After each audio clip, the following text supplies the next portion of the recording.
Baik, bismillahirrahmanirrahim. Assalamualaikum warahmatullahi wabarakatuh. Dan halo semua, apa kabarnya? Sehat-sehat ya? Alhamdulillah, pada kesempatan kali ini izinkan saya untuk memperkenalkan diri terlebih dahulu kepada rekan-rekan. Saya Novan dari tingkat 2A, Prodi D3 Keperawatan, Universitas Pendidikan Indonesia, Kampus Sumedang, yang juga tergabung dengan kelompok 1 metodologi keperawatan. Dan pada video kali ini kita akan berusaha mengetahui tentang apa yang dimaksud dengan proses keperawatan. Akan tetapi sebelum kita masuk ke dalam pembahasannya, alangkah baiknya kita tahu terlebih dahulu ada siapa-siapa saja yang di belakang kelompok 1 gitu kan. Nah, di sini ada anggota-anggotanya. Ada Saudari Destin, ada Karina, Maya, Monica, Nesa, Sisma, dan Cynthia. Oh iya, ada saya juga tentunya, Novan, yang akan menemani teman-teman untuk beberapa menit ke depan. Nah, kita langsung saja ke dalam pembahasannya, teman-teman. Apa itu proses keperawatan? Nah, selanjutnya untuk pengertiannya akan disampaikan oleh Saudari Destin. Yang pertama, teman-teman, proses keperawatan merupakan aktivitas yang mempunyai maksud yaitu praktik keperawatan yang dilakukan dengan cara yang sistematik.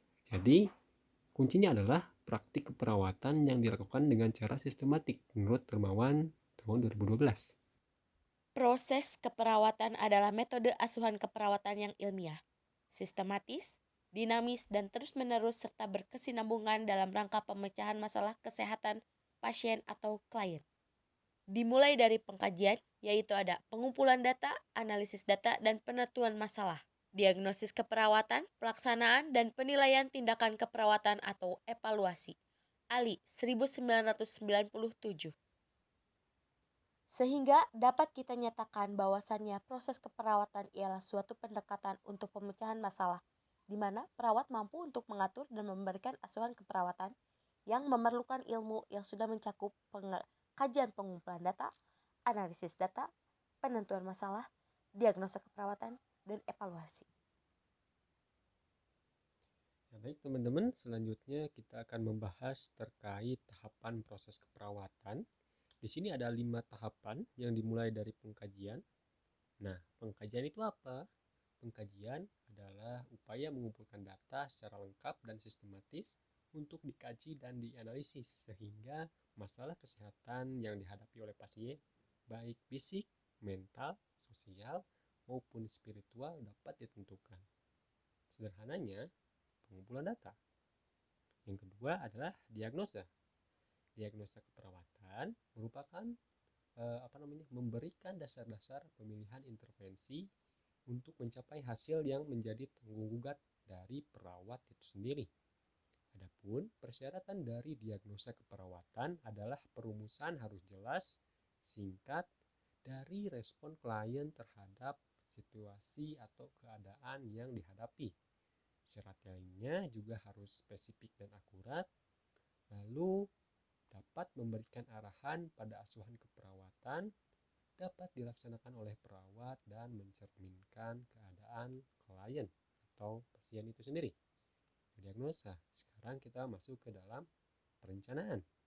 Nah, langkah-langkah dalam membuat perencanaan ini meliputi yang pertama nih, penetapan prioritas, lalu penetapan tujuan serta kriteria hasil, lalu menentukan intervensi keperawatan yang tepat dan pengembangan rencana asuhan keperawatan itu sendiri. Lalu ada implementasi. Implementasi ini merupakan inisiatif dari rencana tindakan untuk mencapai tujuan yang spesifik.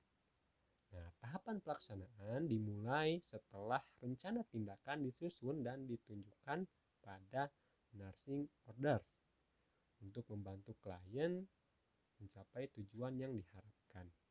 Sementara yang terakhir adalah evaluasi. Evaluasi memuat beberapa kriteria, yaitu yang pertama kriteria keberhasilan dan kriteria keberhasilan proses. Ada dua jadi. Yang pertama nih, Keberhasilan proses dapat dilihat dengan membandingkan antara proses dengan rencana proses itu sendiri, apakah sesuai atau tidak, gitu kan.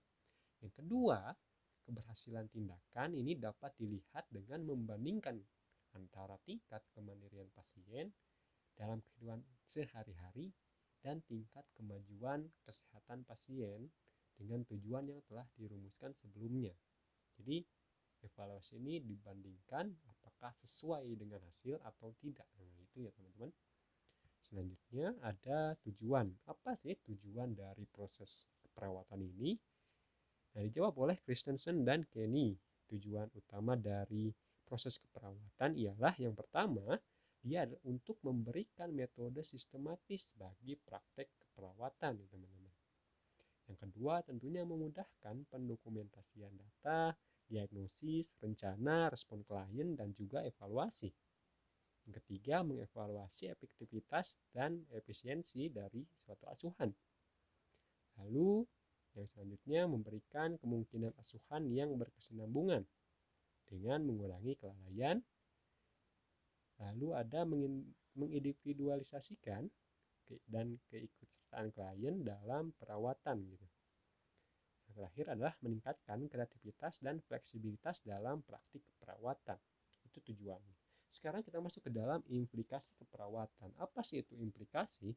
Apabila kita melihat KBBI atau Kamus Besar Bahasa Indonesia, implikasi itu disebutkan sebagai keterlibatan atau keadaan terlibat. Nah, itu artinya keterlibatan perawat dalam proses keperawatan ini, gitu kan.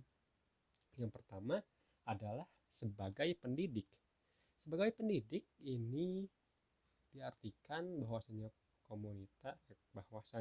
perawat di komunitas memberikan informasi berupa pengajaran mengenai pengetahuan dan keterampilan dasar. Ya, yang selanjutnya adalah sebagai advokat. Sebagai advokat yaitu tindakan perawat dalam mencapai sesuatu untuk kepentingan masyarakat atau bertindak untuk mencegah kesalahan yang tidak diinginkan ketika pasien sedang menjalankan pengobatan. Peran perawat ini dapat kita temukan saat pasien bingung dan berusaha memutuskan tindakan yang terbaik untuk kesehatannya. Disitulah perawat hadir untuk pasien, gitu kan? Iya. Yang selanjutnya adalah sebagai peneliti.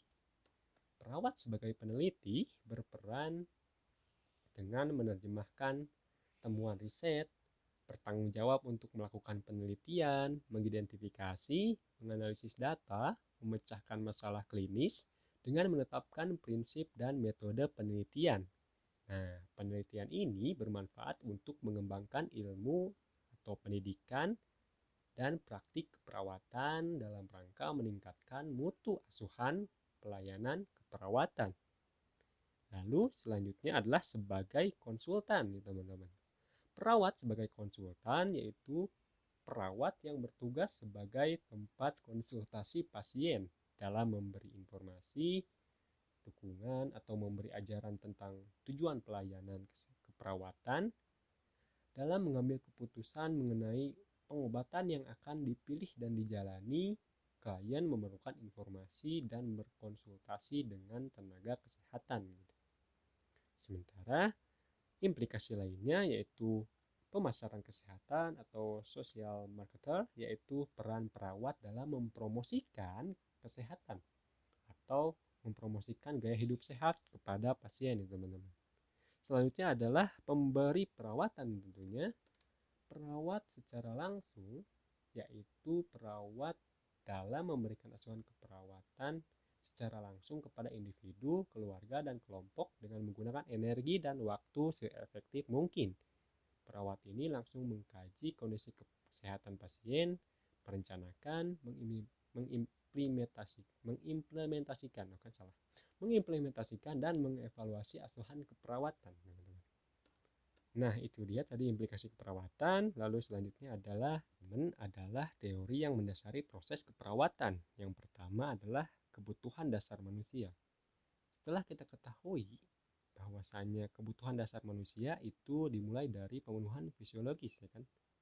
Lalu ada keamanan, kasih sayang, dan juga aktualisasi diri.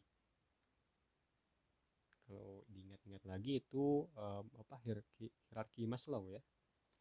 Lalu selanjutnya ada tentang nah ini dia, teori sistem, yaitu yang terdapat input menghasilkan proses, lalu proses juga menghasilkan output. Nah, output ini akan ada umpan balik nantinya, sehingga umpan balik ini juga akan mempengaruhi input selanjutnya untuk mengembangkan ke arah yang lebih baik gitu kan di dalam suatu lingkungan juga.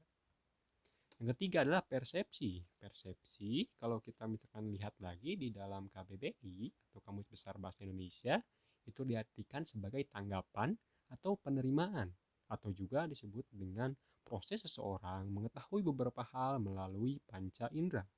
Nah, terjadinya perubahan dalam pemenuhan kebutuhan dasar manusia sangat dipengaruhi oleh persepsi ini gitu kan. Setiap manusia selalu berubah kebutuhan dan kepuasannya berdasarkan perubahan yang sangat unik. Akibatnya, setiap perubahan yang terjadi, persepsinya akan selalu berbeda antara individu yang satu dengan individu yang lainnya. Itu tentang persepsi. Sekarang kita lanjut ke dalam komunikasi dan informasi. Komunikasi kan sederhananya adalah bertukar informasi. Bukan? Setelah penerapan proses keperawatan, perawat ini dituntut untuk mempunyai pengetahuan tentang konsep dan teori sebagai dasar dalam mengartikan data yang diperoleh serta menjalin komunikasi yang efektif. Pengetahuan tersebut muncul meliputi kemampuan perawat tentang cara memperoleh data, fakta, menyeleksi dan memproses informasi, dan memutuskan suatu asuhan keperawatan berdasarkan data yang diperoleh. Ya, terpencet kembali. Nah, sekarang yang kelima adalah pengambilan keputusan dan penyelesaian masalah. Di sini disebutkan bahwasanya setiap tindakan yang dilakukan secara rasional oleh seseorang selalu melibatkan keputusan atau pilihan. Setiap pengambilan keputusan dan penyelesaian masalah menuntut seseorang untuk dapat menerima hal yang baru, perbedaan dan aspek-aspek yang lebih kompleks dari lingkungan yang sudah ada. Itu dia tadi teman-teman mungkin penjelasan tentang teorinya ya. Lebih lengkapnya bisa dilihat lagi di makalahnya. Nah, kita sudah sampai di penghujung video teman-teman. Terima kasih saya ucapkan kepada rekan-rekan atas atensinya. Oh dan ya, satu lagi, jangan sampai saya lupa ya. Bahwasanya kan video ini akan diupload di YouTube ya. Silahkan bagi teman-teman yang menyukai video ini bisa klik tombol like. Kalau teman-teman kurang menyukainya, silahkan klik tombol like juga, oke? Oke, mungkin cukup sekian yang bisa disampaikan. Semoga apa yang disampaikan bisa bermanfaat untuk kita semua. Mohon maaf terhadap kesalahan-kesalahan yang terjadi maupun bercandaan-bercandaan yang mungkin tidak enak di hati. Mohon untuk dimaafkan ya teman-teman. Saya Nopan, mewakili kelompok 1, pamit undur diri. Tetap semangat, salam sehat, salam tangguh. Assalamualaikum warahmatullahi wabarakatuh.